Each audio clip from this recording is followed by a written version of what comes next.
Welcome back to the channel, my people. For those of you who are new here, my name is Joe Cross and I am a mindset and performance coach. And today I want to be running you through Manifest. And this honestly was one of my favorite episodes. And it was the first book review that I've done in the studio. And honestly, I know a lot of people bang on and say, oh, this book changed my life, or do this, listen to this.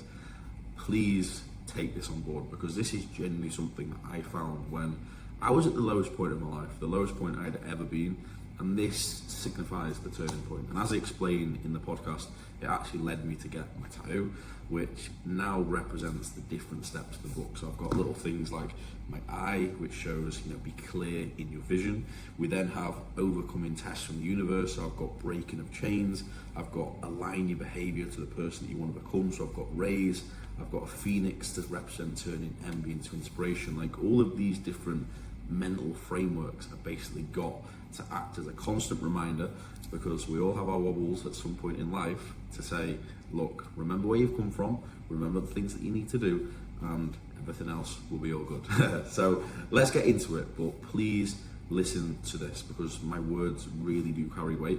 There's not many episodes that I truly feel just this passionate about, but because I know how much it changed my life, and then through my coaching, I recommend this book to others, and I've seen in real time just how much this book can shift people's mindset.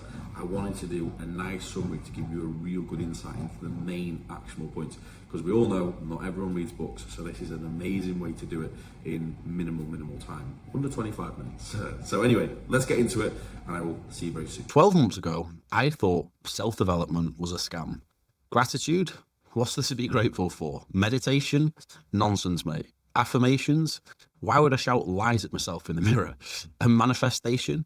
I thought it genuinely meant sitting cross-legged on a yoga mat, waiting for success to fall out of the sky. But one book changed everything for me, and that was Manifest by Roxie Nafousi. And I really don't say that lightly. When I say this book changed my life, I mean it. It gave me the first real framework to live by, and the understanding as to why I felt the way I did. It was the thing that triggered my passion for self-development and put me on the path which I remain on to this very day. And even if you're 1% like I was, skeptical, stuck in one-dimensional thinking, or just way too logical for anything that sounded even remotely airy-fairy, then let me promise you one single thing. If this book gives you even a fraction of what it gave me, it will be worth it. Because this wasn't just a good read, it was a turning point in my life. So much so that I got a forearm sleeve tattoo, which each piece symbolizes one of the 7 chapters of the book, to act as a permanent reminder of the internal work I was doing, even on the days I didn't want to. That's how much Manifest meant to me. This is the first Built Different book review, and I'm doing this series for one reason, because most people don't read, and that means they're missing out on arguably the most powerful tool for rewiring their life. Because books are leverage, ultimate leverage. You might ask why? Because they condense decades of someone's hard-earned lessons into hours of wisdom that you can then apply immediately. That's a gift that most people overlook, because let's be honest, most people in 2025, they just don't read. There's too many distractions everywhere, too much scrolling. But what if you could get the core of life-changing advice in just under 30 minutes and actually use it straight away?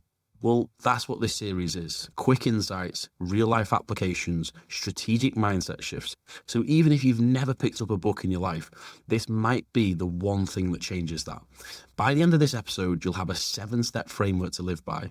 So let's get straight into it. Section 1, the discovery of Manifest.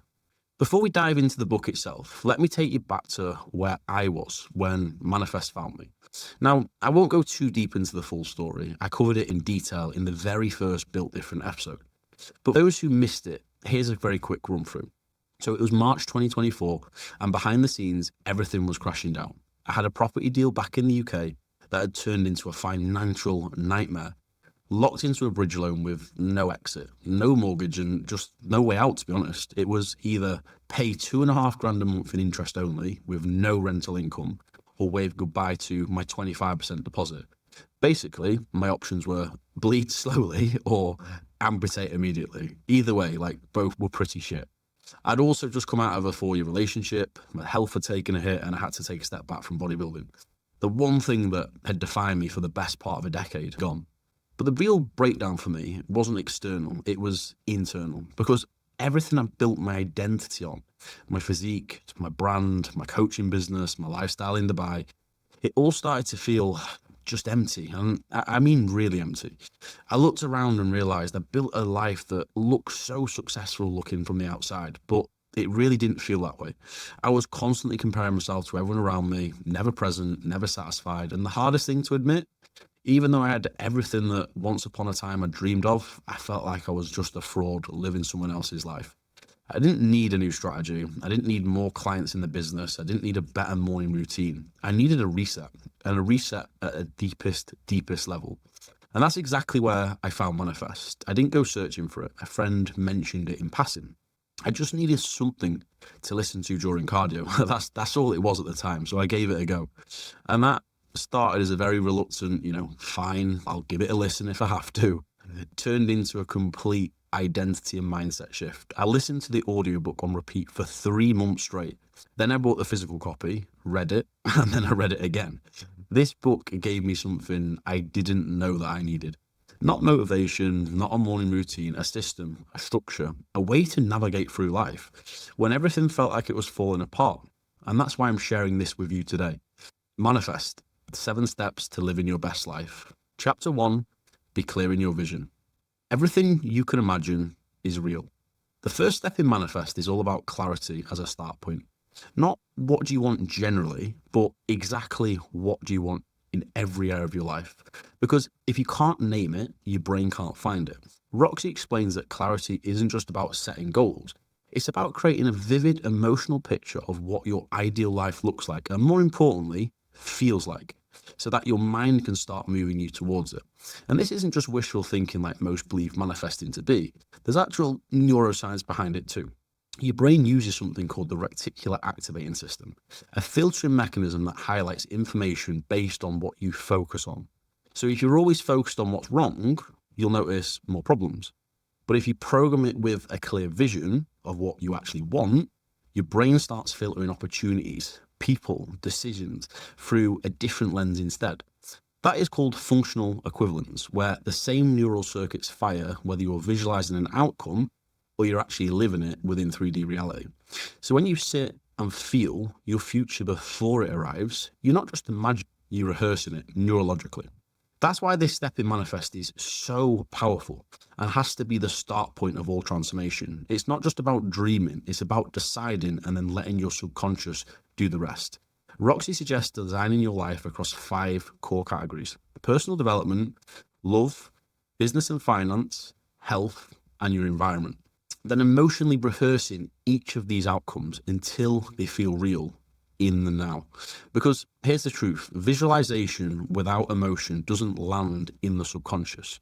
You can see the goal in your mind, but if you don't feel it within your body, your nervous system won't believe it's even possible. Emotion is what tells your brain this is real, so let's actually move towards it.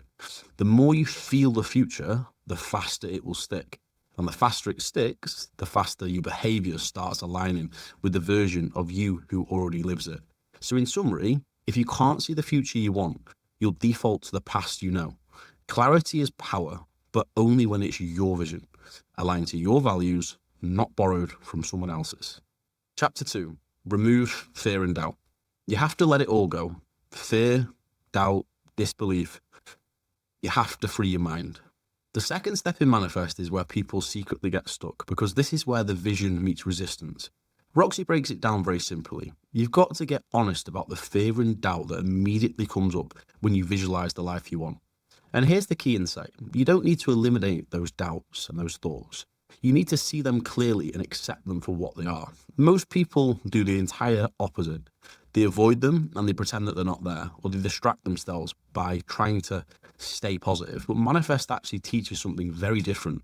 It teaches that true transformation starts with self-awareness, because if you can't name the fear, how can you expect to remove its influence from your life? So when you picture exactly what you want to create in life, immediately observe what doubts, fears, or insecurities come up in your mind. They might sound like, who am I to want that? What if I fail? What is everyone going to think of me? The point isn't to silence these voices, it's to study them and be aware of them, because the subconscious beliefs you haven't confronted are the ones currently driving your behavior patterns. And when left unchecked, they don't just block your growth, they will shape your reality. This was a wake-up call for me. I thought I was fearless until I realised how many of my decisions in life were actually shaped by fear. The fear of judgment, the fear of being misunderstood, even the fear of just being soft for reading self-development books like this. But the moment you uncover those beliefs is the moment they start to lose power. And that's when you begin replacing them, not with who you once were, but with who you're becoming. Because the version of you who wants to hit that next level and that next goal can't live in the same world as those self-imposed limitations. It's either one or it's the other. Chapter 3, align your behavior. Only when your intent and action in alignment can you then create the reality that you deserve. Once you're clear on your vision and you've started to confront the fierce hole in your back, the next step in Manifest is to align your behavior, because this is where mindset becomes action, and action shapes your reality. It's not about how clearly can you think, it's about how consistently you move in alignment with those thoughts. Roxie makes one thing very clear: you can't think your way into a new life, you have to act your way into it. This isn't about, fake it until you make it. What she talks about is embodiment. You have to start acting like the person who already has what they want. Not once they feel ready, not once the time feels right, not once you've got back from, your holiday, not on Monday as everyone likes to say. You have to start today, because here's what most people miss. Your brain is always watching your behavior every single step. It's constantly updating its beliefs about who you are based on what you do, not what you say. This is one of the neuroscience principles of self-perception, where your mind forms beliefs around your identity based on observed patterns of action. So if you say you want to grow a business, but you keep avoiding risk, skipping opportunity, or procrastinating on every next step, your brain learns that you don't actually want it. Every action either reinforces the old version of you or rehearses the new one. This was the game changer for me. I started asking myself this one single question every time. What would I do if I wasn't afraid? Because almost every time my behavior changed on the spot when I asked myself that question. Because once you start moving from that place where action isn't driven by fear, but it's driven by alignment, everything in your life begins to shift. This included how I moved, how I spoke to myself, what content I consumed, and even who I spent my time with. It wasn't a perfect transformation overnight, but the faster I aligned my actions with my visions and my new thought processes, the faster the environment started responding around me. Chapter 4, overcome tests from the universe. There is no passion to be found playing small, nor is there for settling for a life less than the one you are capable of living. This step is one of the most overlooked and misunderstood in the Manifest framework. Roxie introduces the idea that once you commit to a new version of yourself, the universe won't just hand it to you. It will test you first to see if you're ready, or to see if you actually say who you are. Now, at first, I'll be honest, it sounded too mystical for my liking, so much so I nearly skipped the chapter entirely. But the more I sat with it, the more it actually made sense to me, because here's what happens when you decide to level up. You raise your standards, you set a new vision, and then suddenly, I guarantee it, life will throw a curveball your way. That might be something like an opportunity all of a sudden falls through. A difficult conversation shows up. Self-doubt starts to creep back in and you resort back to old patterns of thinking. But these are never coincidences. They're genuinely checkpoints. And Roxie explains it perfectly. These moments aren't setbacks, they're filters. They separate the people who want to change from the ones who just say they want to change, because there's a big difference. Everyone says they want to be stronger.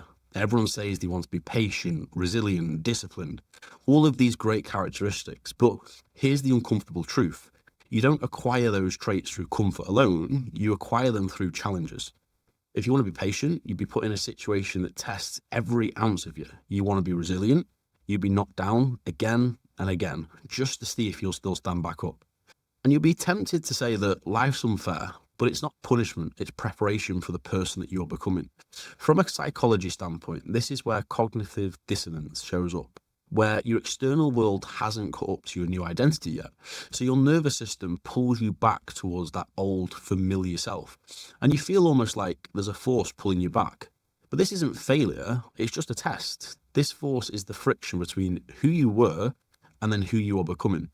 Roxie reframes it very well. The universe isn't saying no, it's saying, let me see who you really are. So to summarize this chapter, the magic happens when you stop seeing challenges as setbacks and start seeing them as opportunities. It's proof that you're becoming the person that you said you would once be. Discomfort doesn't mean stop. It means you're on the edge of that next chapter, so just keep going. Don't just aim to pass the test from the universe either. Learn to welcome them, every single one, because they're not in the way of your new life. They're the very thing that's going to catapult you into it. Chapter 5, embrace gratitude without attachment. It is not happiness that brings us gratitude. It is gratitude that brings us happiness. Gratitude is the most powerful emotion we have because it gives us the very thing we're chasing through every one of our goals. Just think about it right now. Whether it's money, relationships, fame, or success, we don't actually want those things. We want the feeling we believe it will give us: fulfillment, peace, happiness. But here's the truth most people miss. Gratitude is the ability to give us that feeling instantly, every time, no achievement required. So if there's one emotion that completely reframed how I saw manifestation, it has to be gratitude. But not the surface level version that we all hear, not the write 3 things down before bed checklist that we all see. It was what Manifest teaches. It is that gratitude is a state of being. It's not something you do, but a place that you live and operate from internally. Because the biggest misconception of manifestation is just you want more. It's about setting bigger goals, chasing a bigger future. But this chapter taught me the complete opposite. Manifestation isn't just about chasing more. It's about becoming deeply present with what you already have and who you already are, so you can build a future from a state of peace and not pressure. Gratitude is the ultimate high vibrational frequency. And from that state, you stop chasing your future out of fear and you start attracting it through alignment. Attract, don't chase, as I love to say. There's real science here too. When you practice gratitude consistently, you activate the brain's prefrontal cortex and boost dopamine and serotonin, the same chemicals linked to motivation, emotional regulation, and long-term happiness. But it's not the same dopamine you get from scrolling or chasing. Roxie describes this as slow drip dopamine, and I love this phrase. It's the kind that builds steadily, sustainably, through emotional regulation and internal alignment. The more present you become, the more you practice gratitude without caveats, the more consistently your brain releases that steady stream of motivation and fulfillment that just doesn't stop, nor does it crash afterwards. So no, gratitude doesn't kill ambition. It's the very thing that fuels it. Because when you can feel genuine peace before the outcome, your future stops feeling like something you're desperate for, and it starts arriving exactly when it's meant to. Chapter 6, turn envy into inspiration. Comparison is a thief of joy. This might be the most uncomfortable chapter in Manifest, but I'd say it's probably the most powerful too. Because Roxie doesn't sugarcoat it. We all feel envious, we all compare ourselves, and we all see someone else win and feel that quiet resentment or jealousy creep in. But here's the truth she teaches. Envy isn't evil. It's actually very informative. It's feedback from your subconscious, a signal from your unmet desires. It's your inner world saying, that's something I want, but I'm not sure I believe it's possible for me. That's the real root of comparison and envy. It's not just jealousy. It comes from your own limitations. You see someone else doing it, and deep down you think, that's not available to me. This chapter is about flipping that narrative entirely. When you feel that twinge of envy or resentment, just pause for a second and ask yourself, what is this showing me about my desires? Why did they have what I want, but haven't given myself permission to pursue? That one question turns comparison into clarity. It transforms envy into a tool for self-discovery. You go from seeing their success as a threat to seeing it as proof of what's actually possible. And that brings us to the concept that Jordan Peterson teaches. Resentment is your best teacher, so pay attention to it. It's not just showing you what you desire, it's showing you what needs to be fixed yourself internally.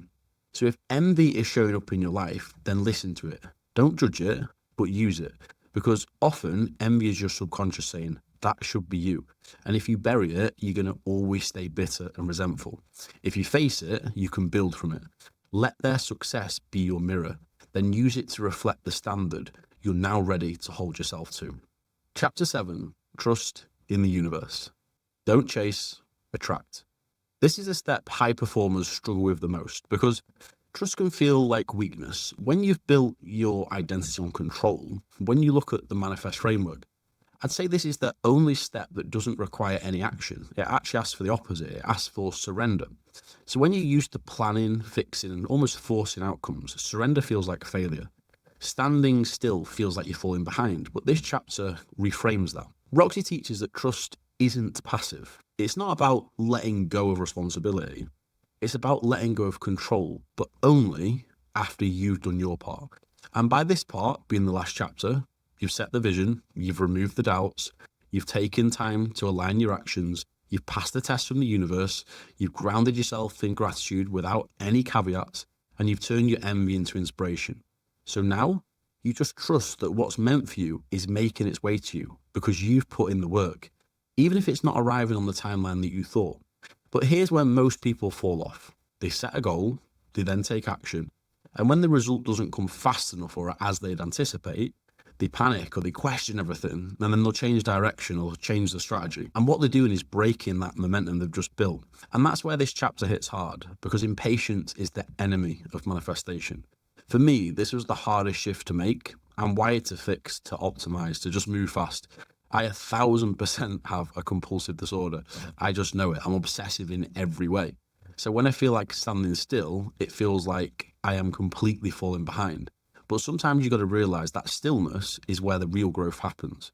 So this chapter is the reminder that just because it's not here yet, it doesn't mean that it's not coming. Sometimes the delay is the greatest form of development. Sometimes you're not being denied, you're being prepared.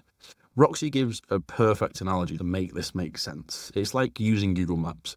You type in the destination, you follow the steps, and you trust the route.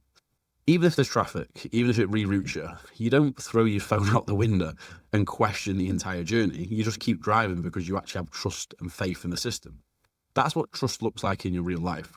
You just keep going because the path to success is never a straight line. You have to embrace every twist and turn and every setback. So when you've shown up, you've done the reps and you've put the work in and you've passed all the tests in the universe, now trust that it will all come back to you. Because if you've done the inner work, the outer world would just catch up. It's just a matter of time. And if I could summarize this step in one sentence, it's when you've done the work so completely that you stop questioning if your vision will come true and start asking when it will come true.